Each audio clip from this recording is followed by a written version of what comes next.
Well, good morning and welcome to our assembly, and thank you for being here.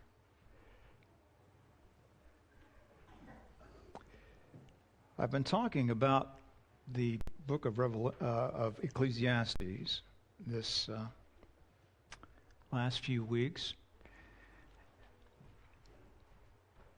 The book of Ecclesiastes is a book of wisdom, of divine wisdom, of revealed wisdom from God, and it is a challenging book in a lot of ways because it's the book in which Solomon, or the writer, the wise writer, goes on a journey of discovery. He tries to find out what life means, the meaning of life. And in that search for meaning, he says a lot of things that seem negative, that seem discouraging. And a lot of people read those statements about the meaninglessness of life, the pointlessness of life, and they think, well, that's not the real message of the Bible, is it? But the thing that you need to understand is that it is a search, and all searches, you don't immediately have success. You have some disappointments and failures along the way until you achieve the final goal of finding what you're looking for.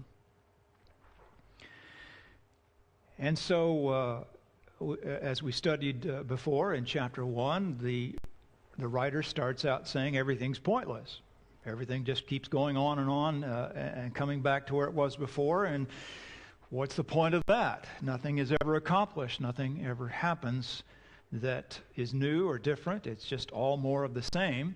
And that seems like a downer. It seems discouraging, but it is being honest. It's an honest assessment of life under the sun. What happens in this world, what happens in this life, is that things come and things go, but nothing really much ever changes under the sun.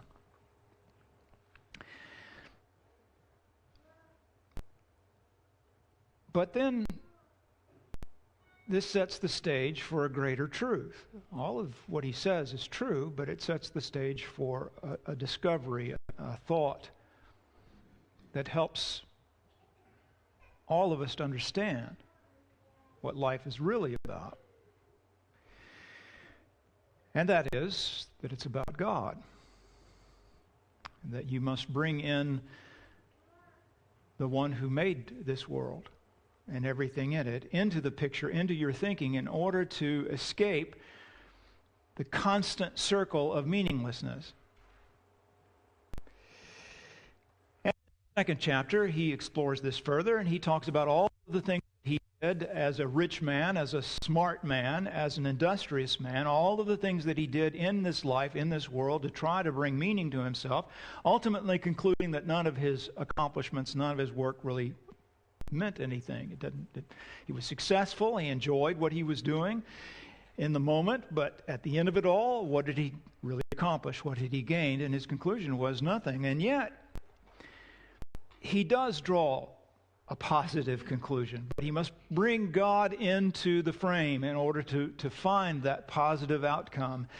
And he says that it is God who has given us this life. It is God who has blessed us with these things. And ultimately, it is He who must be acknowledged in order to make this life really mean something. That meaning is found in God and in His service.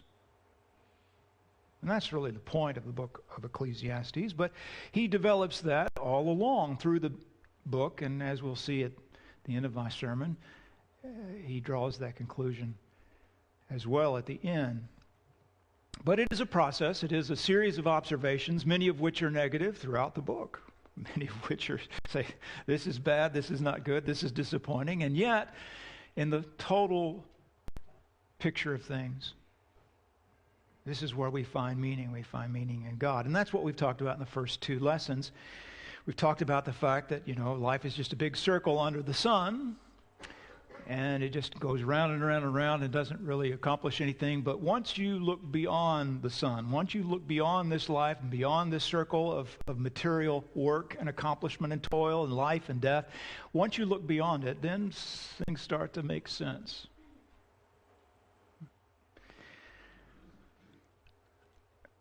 That bringing God into the picture allows us to accomplish some things that we cannot accomplish without Him.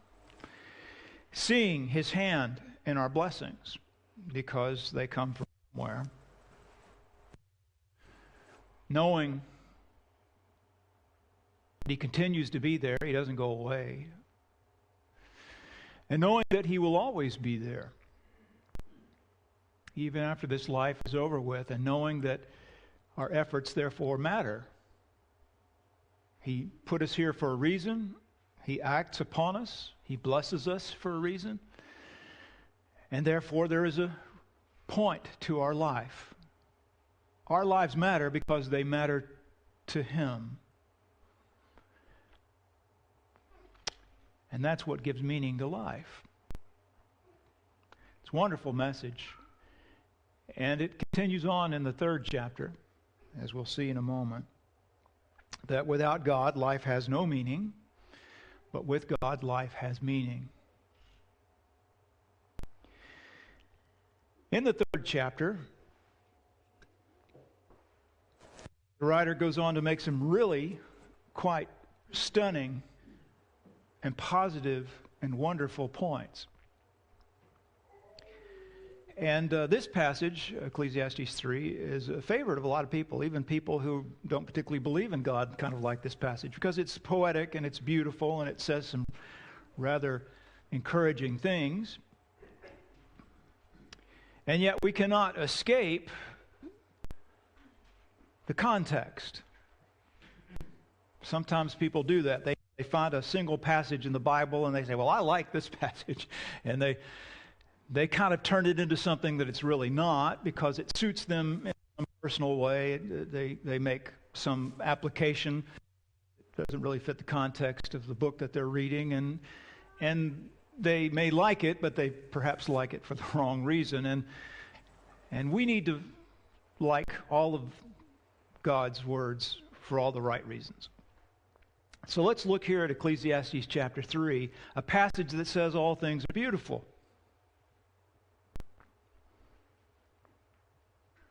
And we need to understand why that is, how that is. So we start in verse 1 of Ecclesiastes 3. To everything there is a season and a time for every purpose under heaven. Now, as I say, that's a fairly positive outlook. To everything there is a season, a time for every purpose under heaven. And that sounds quite different from this statement that we saw in chapter 1 and verse 14. I have seen everything that is done under the sun, and behold, all is vanity and striving after wind. It's all pointless, meaningless. I've looked at everything, it's all meaningless. And then we get to this statement, everything, there's a season, a time for every purpose under heaven. Now, how can he say both of these things? Well, this, when looked at from just under the sun, just what gets accomplished under the sun, it's all the same. Nothing ever really changes. There's no progression. And therefore everything is pointless. And yet, here he says everything, there is a point to it. There is a purpose. Everything has its place. How could he draw that conclusion? Well, we've already given the answer, but we're going to continue to see how he makes that point, that same point. He doesn't shift gears, he doesn't change his topic just because he's, somewhere in the last 1,000 years, someone decided to separate those chapters and put a new chapter heading in there. The original writer didn't do that. He's still talking about the same thing, and he's still making the same point. To everything there is a season and a time for every purpose under heaven. That's true. Under the sun, everything is pointless, and yet, for some reason, he says, you know what? There's a reason. There's a season. There's a time. There's a purpose.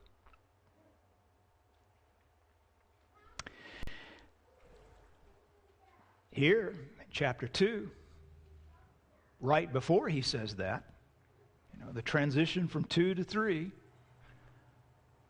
this is what he's talking about, and he's still talking about it. A person can do nothing better than to eat and drink and find satisfaction in their own toil. This too, I see, is the hand of God. And that's the point. That's what he's talking about. Before he said, all my toils are pointless. I looked on them and I despaired because I knew that they were going to be undone, and whoever came after me would squander all the things that I've accomplished, and I would be forgotten, and what's the point of it all? And so I hated all the things that I'd done. I hated my life. But then he steps back and he sees, you know what? These things are from the hand of God. Oh, okay, now I kind of see. It's from the hand of God. And so to toil and to work and to eat, now they kind of make sense. That's what he's talking about when he gets into chapter 3. And he says everything has its season and its purpose and a time.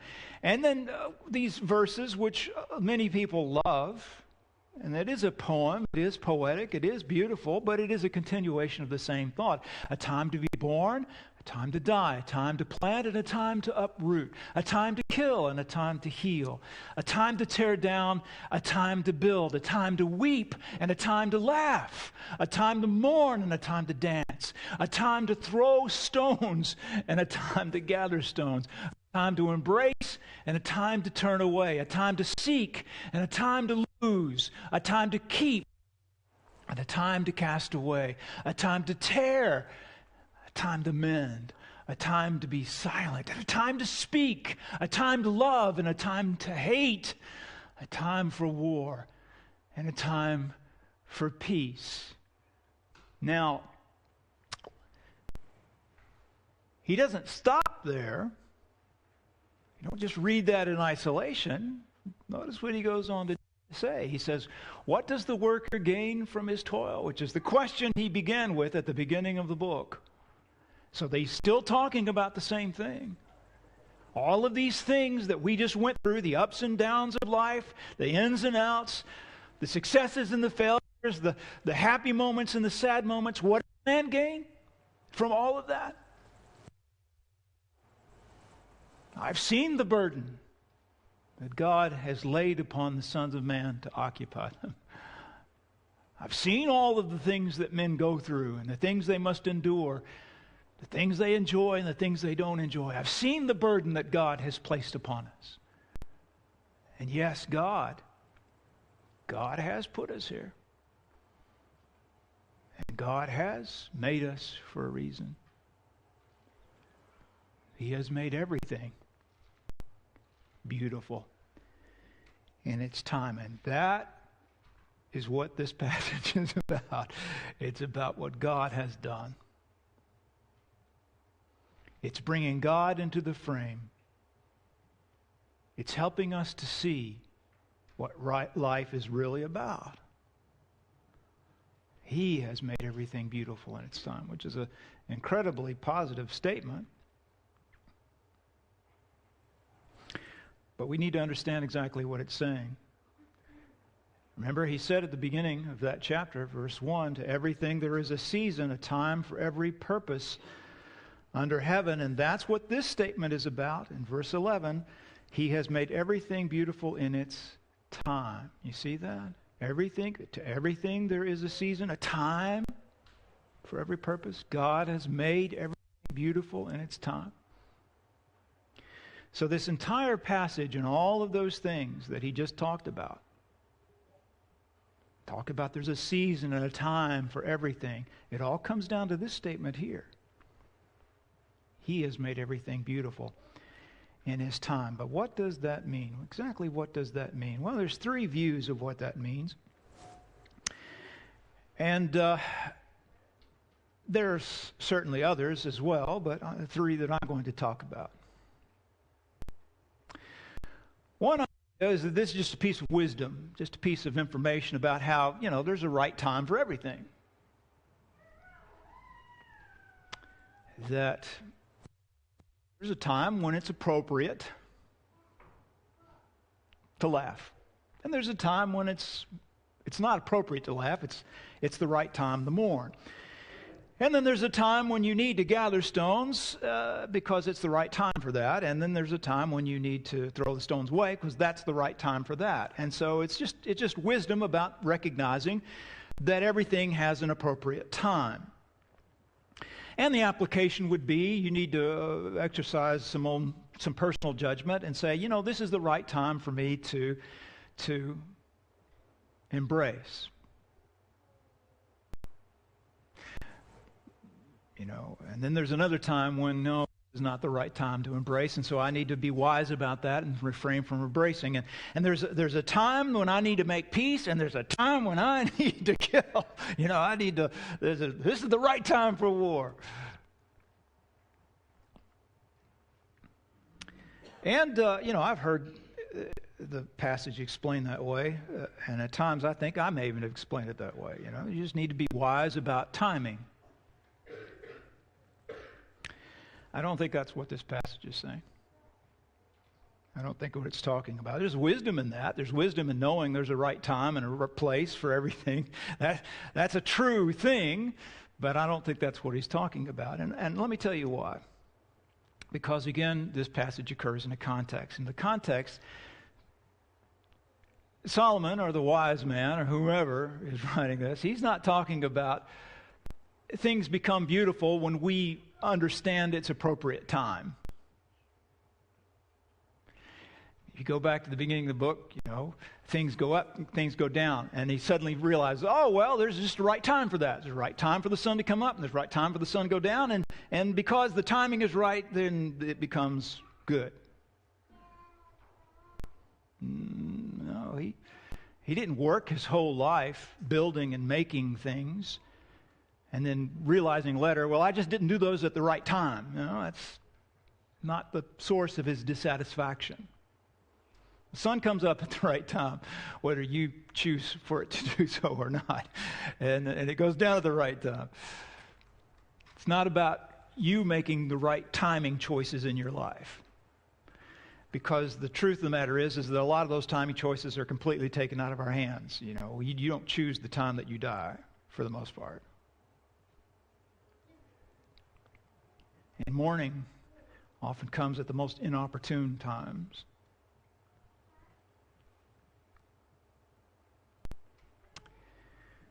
And the reality is that it doesn't really matter when things happen, when we mourn or when we laugh. In the end, if that's all we do, if we just go up and down, that sine wave I talked about, timing doesn't make it more meaningful. Timing doesn't make it into a gain. See, this passage is not talking about correct timing. It's talking about God. It's not us making things beautiful in the right time. It's God doing that. Because so much of the timing is out of our hands and in His hands.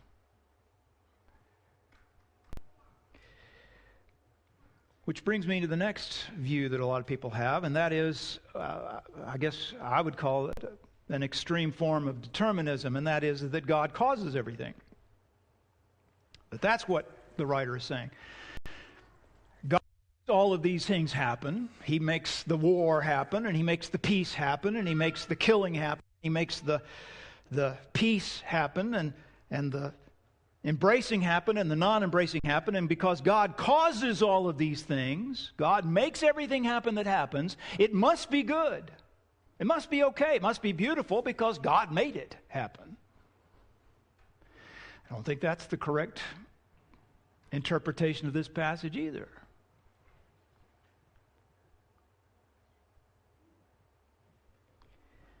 Because that's not what the writer is talking about. He's not saying, now I understand why all of these things happen because I didn't have anything to do with it. It's out of my hands. God made it happen, and so I guess it must be okay. That's not what he says.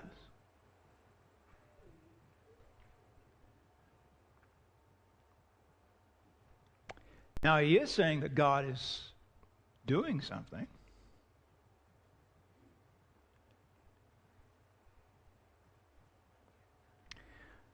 But he talks about our reaction to what God does.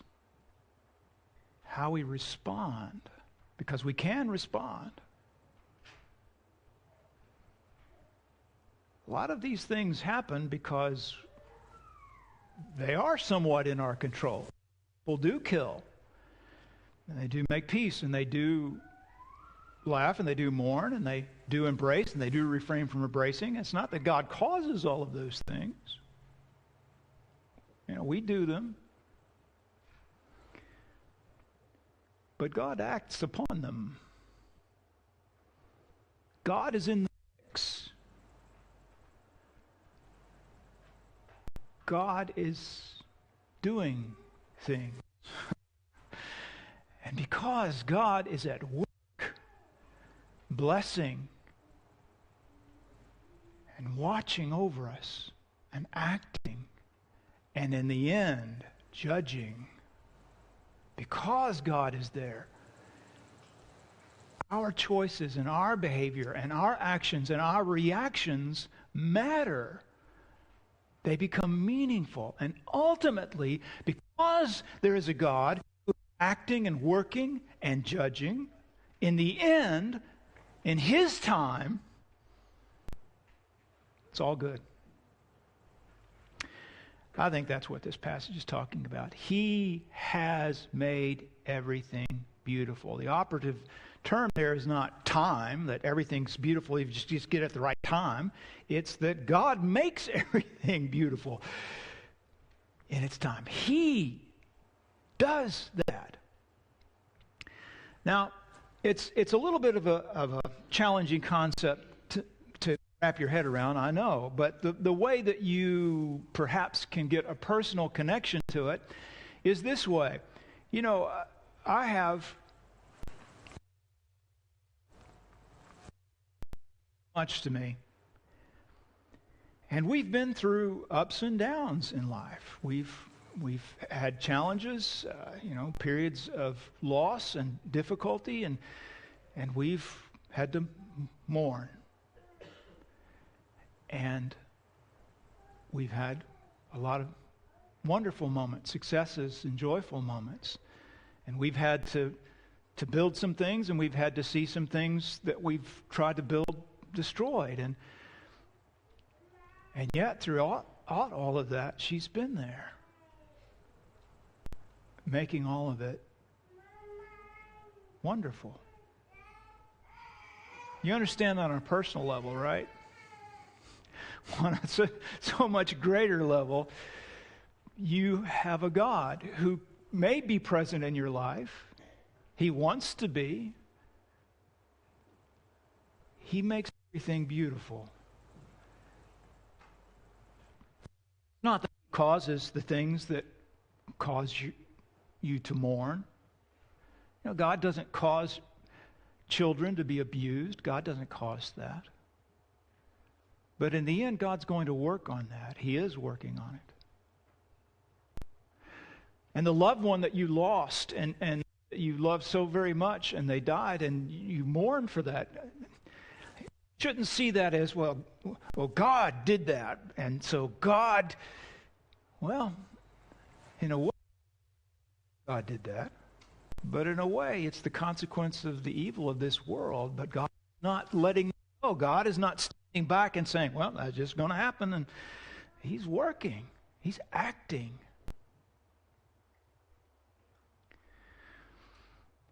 And when it's all over with, when it's all said and done, and if we serve God and obey Him and love Him, and we stand in the light of His presence and we look upon His face, we will know that these words are true.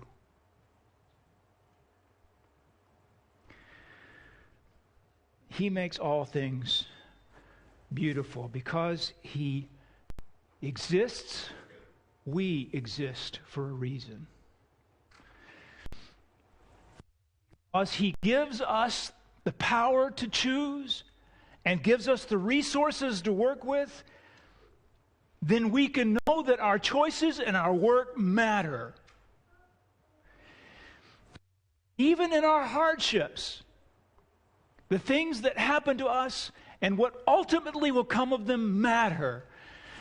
And we may not always understand why these things are happening to us, but in the end they're going to matter because there's a God there to make them matter. And He works in all of these things to bring glory to Himself. And because of that, there will be glory. Now, without that, then your losses are just losses. And your work is pointless. And your choices don't matter. Choose this way, choose that way. In the end, it'll all be the same. But with God, because He is there, because He is acting, because He is responding, and because He will judge and make things right, everything's beautiful. In the moment, it's not. In the moment, men do horrible things. Not because God wants them to, not because God makes them do that. But God acts, and acts upon what we do, and responds to what we do. And we can respond to what He does. Which takes us to the next few verses. Verse 11, He has also set eternity in the hearts of men, yet they cannot fathom the work that God has done from the beginning. Now God's side of the equation and the things that God has done and is doing, that's kind of beyond us. Yet He's there. He's acting. He gives us the ability to perceive and understand, to have the consciousness and the intelligence to step back and look and say, what is the meaning of life? And where is this heading? And what is God doing? He gives us the ability to reflect on these things and ask these questions, but we don't know all of the answers. We don't have all of the information. But God does. And God is acting and working. And that's the part of the equation that suddenly makes everything make sense. Verse 12, I know that there is nothing better for them than to rejoice and do good while they live. Now, why is that true?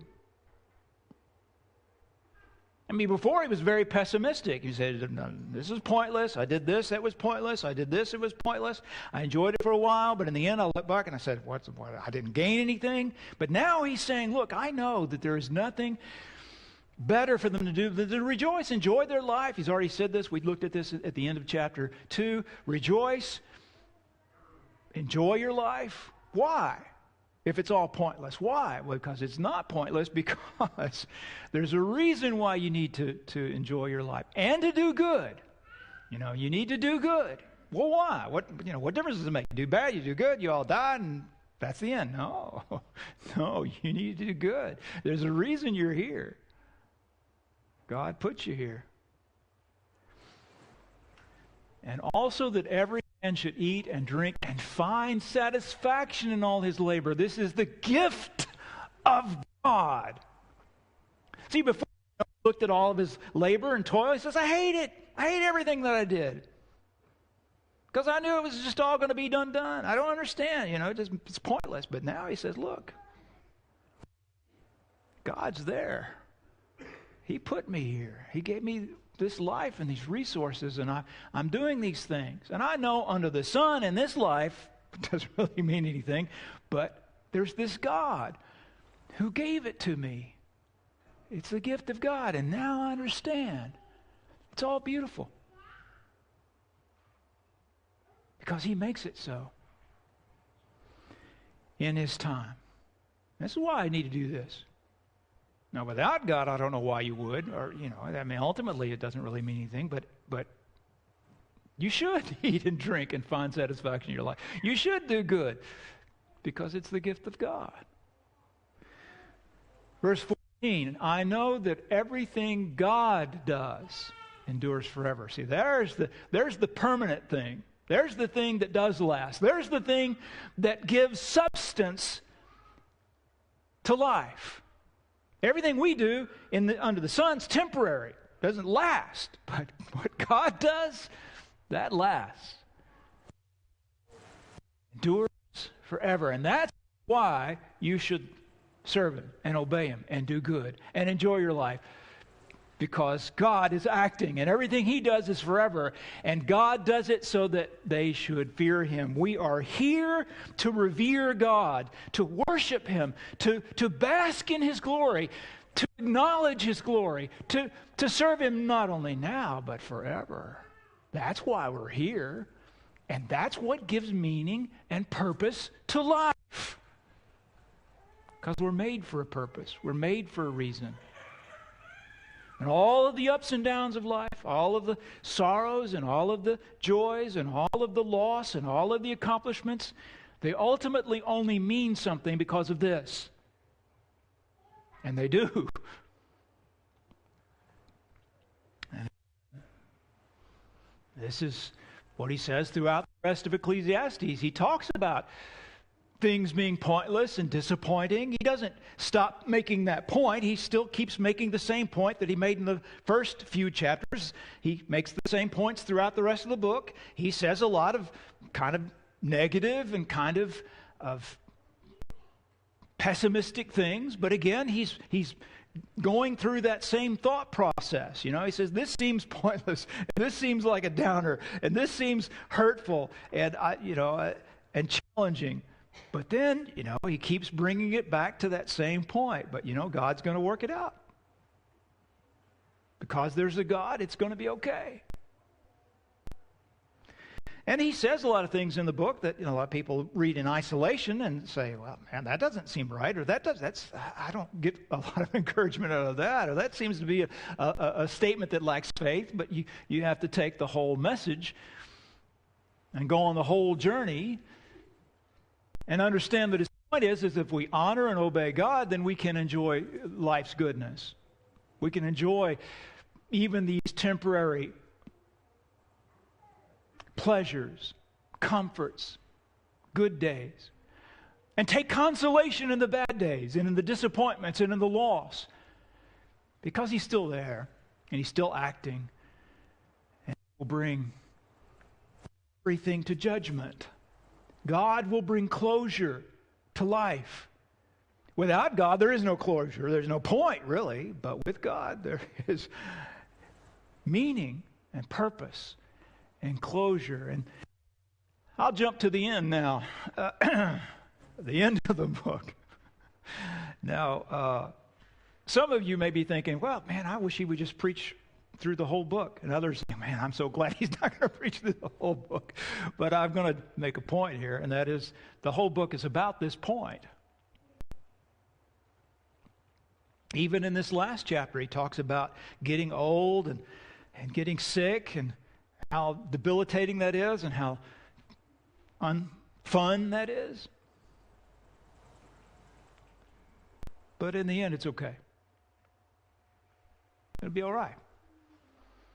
But it's here the conclusion of the whole matter. He says at the end of the book, chapter 12 and verse 13. Fear God. Keep His commandments. For this is man's all. Now that last phrase is translated different ways. Literally, this is all of man. This is your point.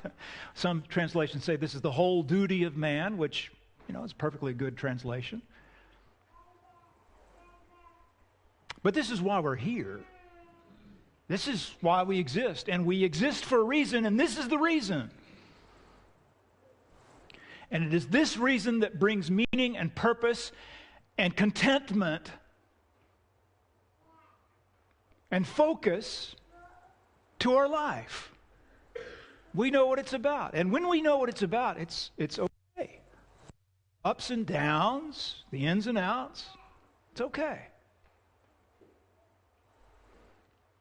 And that's the conclusion. That's what it's all about. That's the whole business.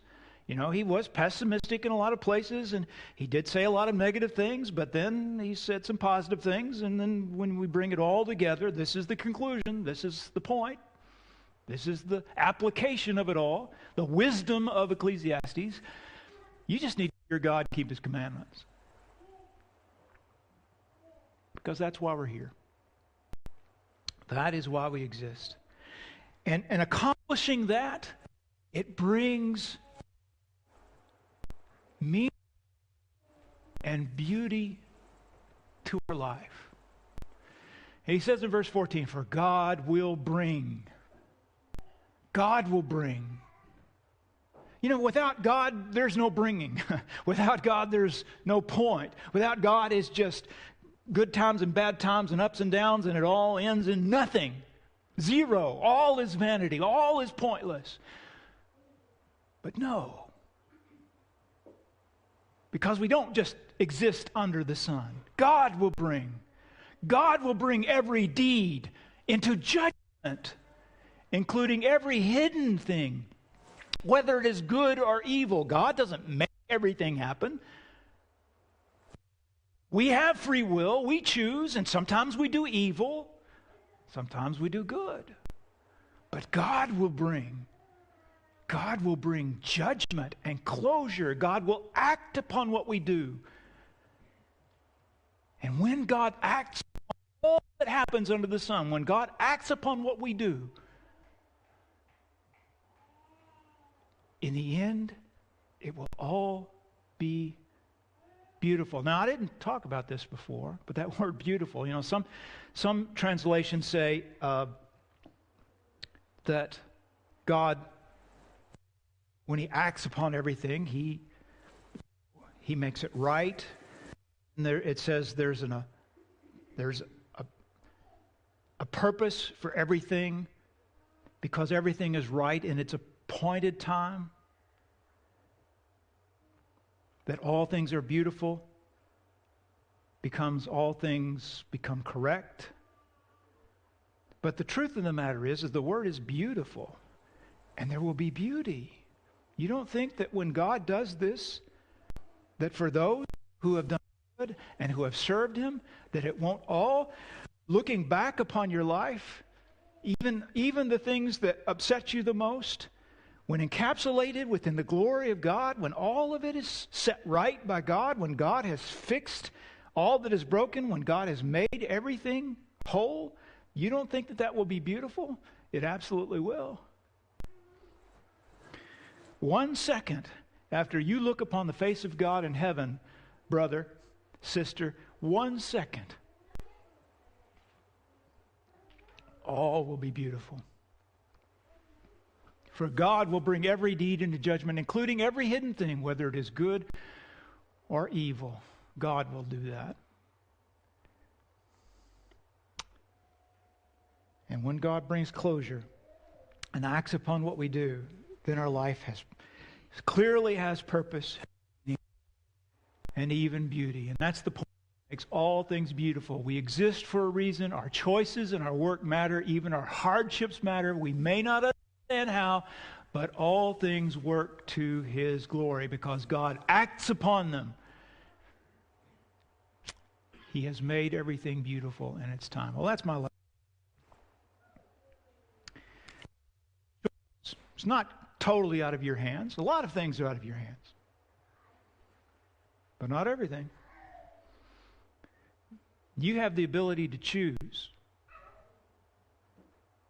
whether you're going to fear God and keep His commandments or not. That's in your wheelhouse. You have a choice whether to see the blessings of God and acknowledge them and be thankful for them and to enjoy them because they're a gift from His hand, or you can just wallow in your pity and in your troubles and sorrows. That's a choice you make.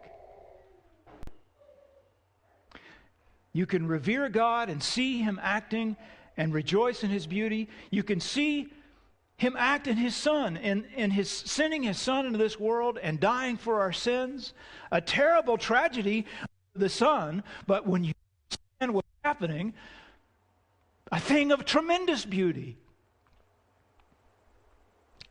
Because God was acting upon the cross to bring forgiveness and healing, to counteract evil that men do in this world and in your heart. And to make something beautiful happen. He did that. God did that. God brings that. He brings it to you. Will you receive it? Will you receive the beautiful thing that God has done to bring beauty into your life? Will you do that? That is a choice that you make. But understand that whether you serve Him or not, He will act upon that. And He will bring closure to that. Why don't you get on the right side of that? If you want to obey the gospel today, declare your faith in Jesus. Give your life to Him by being baptized for the remission of your sins. Let God act today and make something beautiful in your life. Let us know as we stand and sing.